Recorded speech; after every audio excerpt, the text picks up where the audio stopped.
Sucker.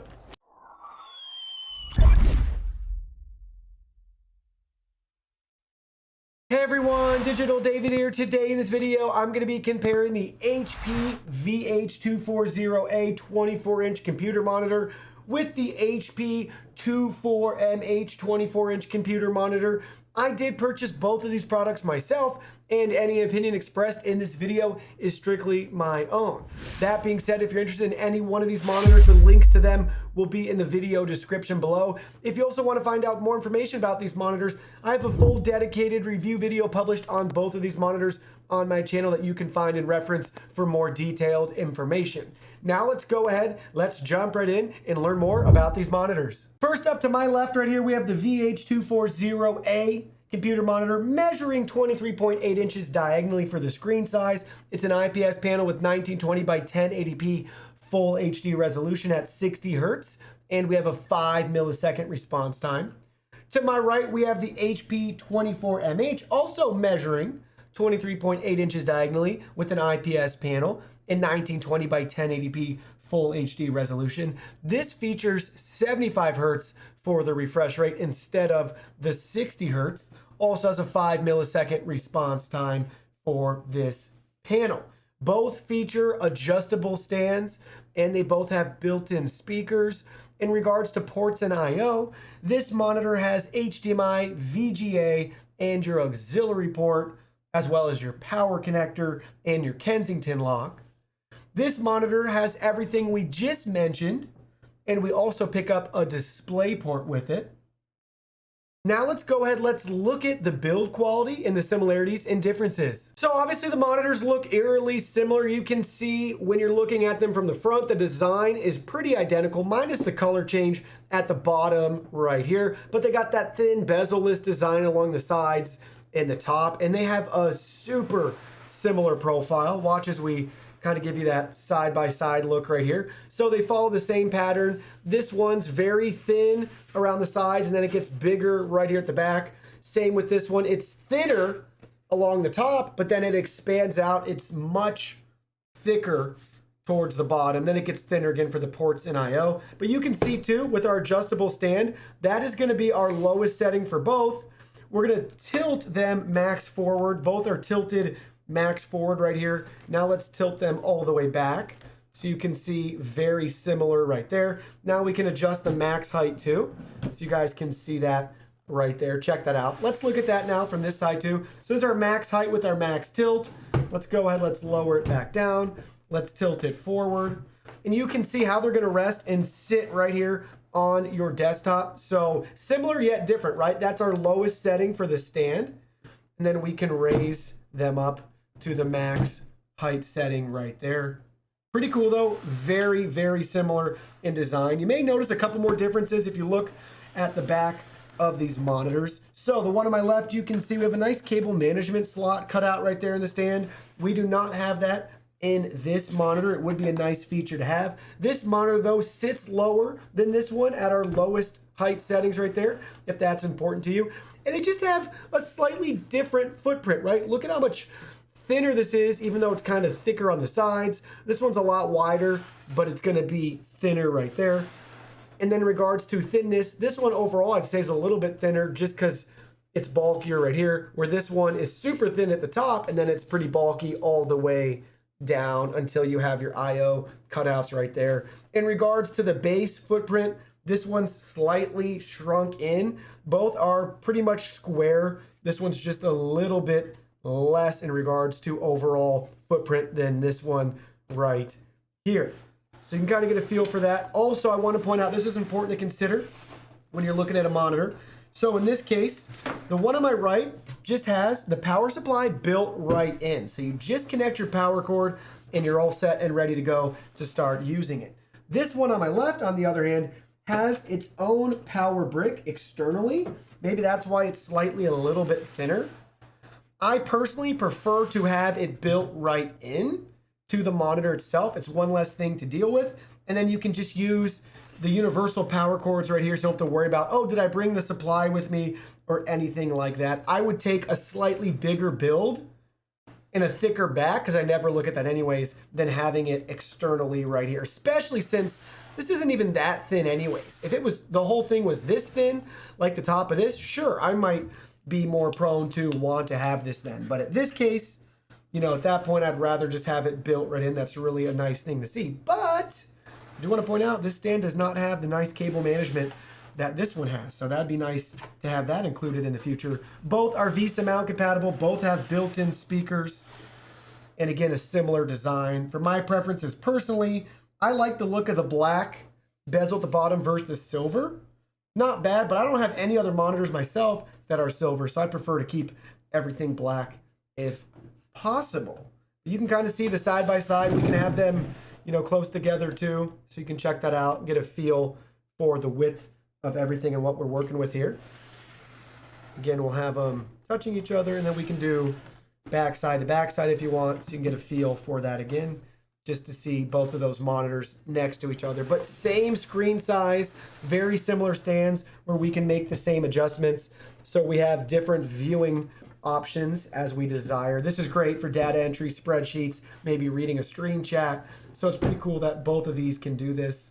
Now this one sits a little bit lower, which you may like, but you have to kind of tilt it out to the side or it's going to hit the stand as you make your adjustments, where you don't have that issue at all with the one to my left. But check that out. Pretty cool, right? Everything looks great. Very functional stands. Again, these are both complete monitors with built-in speakers and a very nice stand that allows us a lot of freedom and flexibility with how we want to position our monitor. Menu button placements similar to, so these are all underneath right here. Same with this one right there with our power LED indicator lights as well for you. So you can find everything easily and know very quickly visually if there's power currently, you know, coming through to your monitor. Now we got the same image pulled up on both monitors with the same monitor setting. So they're both at 90% brightness with the neutral color setting and profile. So everything is stock and it's the same per the HP menus for both. So now you can see we got the same image pulled up on both monitors. They have a very similar menu with just about all the same options. They both have blue light filtering, different color profiles, and settings that we can change. So in this case, they're both set to 90 brightness with the neutral color profile and settings.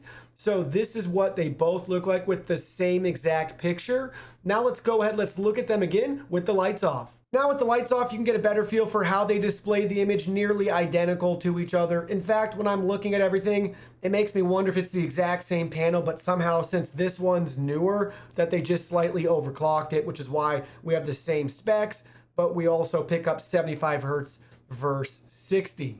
Now I got the same video pulled up on both monitors so you can see the color accuracy and settings right here. Again, we haven't tweaked anything. They're both at 90 brightness with the neutral color profile, so you can get a feel for how they're both going to display the exact same video. So check it out.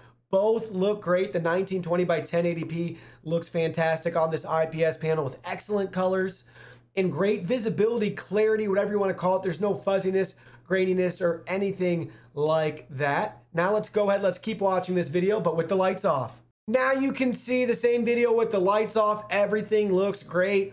Unlike the picture with the video, I feel like I can notice a smidge that this one's maybe a little bit warmer. I can see it more looking in my monitor as I'm filming this, as opposed to actually looking at these side by side together, you know, with my own eyes. So that could just be my monitor or the camera making this one look a little bit warmer, when in reality they really are basically identical. Or you could assume there might be just a slight warm up with all the default settings for this monitor versus the other one and how they're calibrated. And you might see a slight varying difference between the exact same monitor and model number.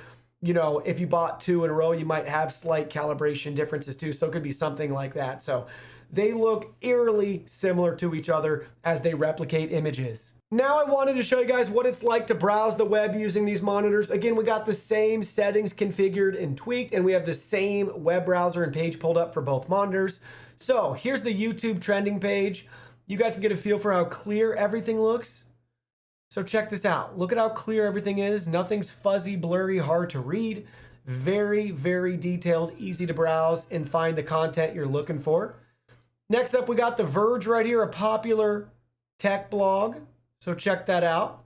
Same thing, pay attention to the titles, the font, the text, how everything is looking with the monitor. Very enjoyable experience. Let's go ahead. We can pull up this article right here. Check that out. You can get a sample for all the different text sizes, icons, images, titles.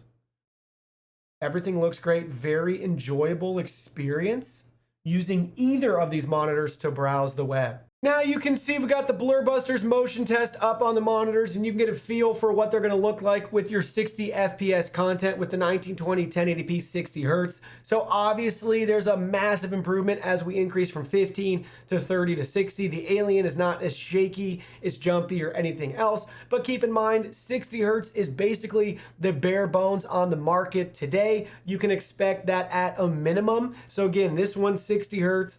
This one can go up to 75 Hertz, and you can see the difference even the 15 Hertz make as we go from the 15 FPS to the 30 FPS. So just keep that in mind. 75 Hertz is becoming the new sort of minimum threshold for a panel or a monitor today, but that can go all the way up to 240 plus, depending on your budget, price point, and the computer you're using to power this monitor, and to be able to even get a nice return for that performance. So just keep that in mind.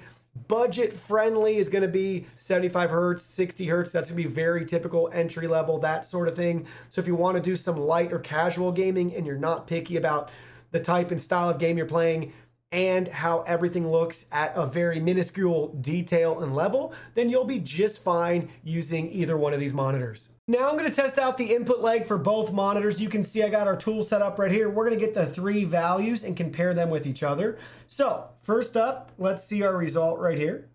We're showing 1.2 milliseconds.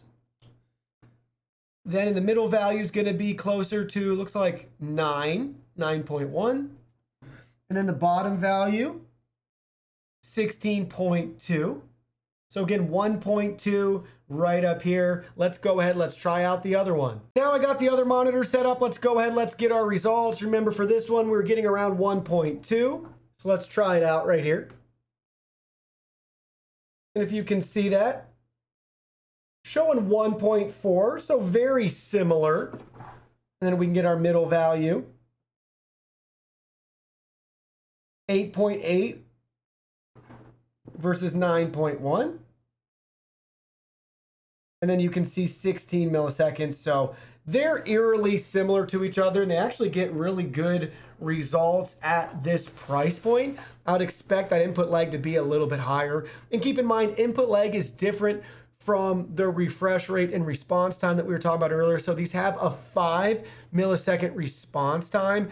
That's going to be how long it takes the pixel to change from one color of gray to another. They measured it in G2G. You'll see that a lot in parentheses, where this is measuring input lag. So the amount of time it takes for a device or command to be displayed on the monitor. Like think about your keyboard and mouse and the delay before the signal is passing through to be able to be displayed on the monitor. So that's going to be the difference there, which is why you're seeing 1.2, 1.4 milliseconds versus 5 milliseconds. It's not the same thing, so just keep that in mind.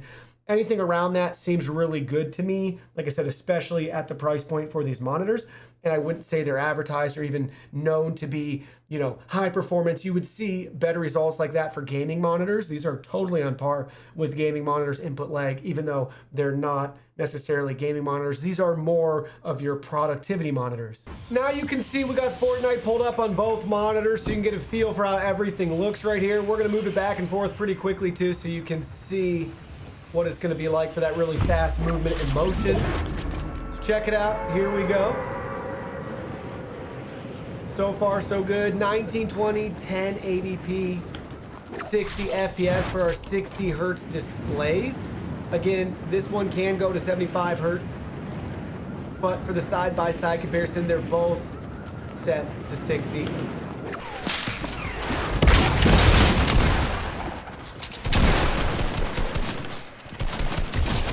him! Oh my gosh, that was chaos. Crazy.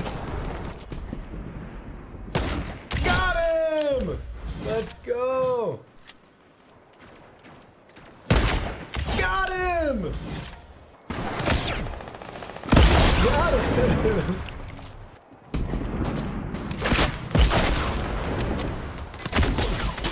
Come on. Got him. Got it. Sucker. So let me share with you guys my final thoughts after using both of these monitors. First, I want to point out that if you're in the market between one of these two monitors, whatever HP one you land on, you'll be very happy because they're very, very similar to each other. If price is the same between both monitors, I would highly recommend the HP 24mh versus the one to my left right here. This is the VH240a. If there is a price discrepancy, it'll come down to how much of a price difference is there. So at that point, whatever one is substantially cheaper, that's going to be the one I'm going to pick if I don't need to have a DisplayPort. So again, if I could pick one of the two, if the price is the same, it's going to be this guy right here. If this one's substantially cheaper, then this is going to be a no-brainer for me. This one's newer. It seems to be the upgraded version of this monitor. You pick up that extra 15 hertz for the refresh rate, and you get the DisplayPort. Now, with that being said, I like the looks better of this one. I think it looks better overall. I'm not a big fan personally of the silver bezel, but I do want to point out this one does have that integrated power supply, and that's not my favorite. So just keep that in mind. We don't have DisplayPort. We have the integrated power supply, but I think it has a better stand. We have that nice cutout for the cable management. And something else I noticed using both of these monitors, this one has better grip with the stand on the table. I wouldn't say it's fantastic by any means, but compared to this one literally barely touch it and it's sliding all over the place. So this one has better gripped feet. So you can see like right there, it's actually not moving it much on the table. If I take that same force, we have the whole thing moving about right now. So overall, if I could only pick one, if the price is equal, it's gonna be the 24mh. If this one's substantially cheaper, I would choose to save my money and not have the DisplayPort. I don't necessarily need it, and pick up this guy. But again, like I said, whatever one you end up landing on, you'll be very happy with between these two monitors. Very, very similar experience between both panels. Well, that concludes our video. Thank you so much for watching. Don't forget the product link will be in our video description below. Please go ahead, check it out, and do your shopping from there. Any purchase made through that link helps support our channel at no additional cost to you. So we're really grateful and thankful for all of your support. While you're at it, can you go ahead and hit that like button for us? And subscribe to our channel. We have new content coming out daily, and we don't want you to miss anything. Please go ahead and give us a follow online and make it a clean sweep. Facebook, Twitter, Instagram, Twitch, TikTok, Discord. You can message us on WeChat, check out our website, and join our free newsletter. Thank you guys so much for being here. Don't forget new content daily, and we can't wait to see you in our next video.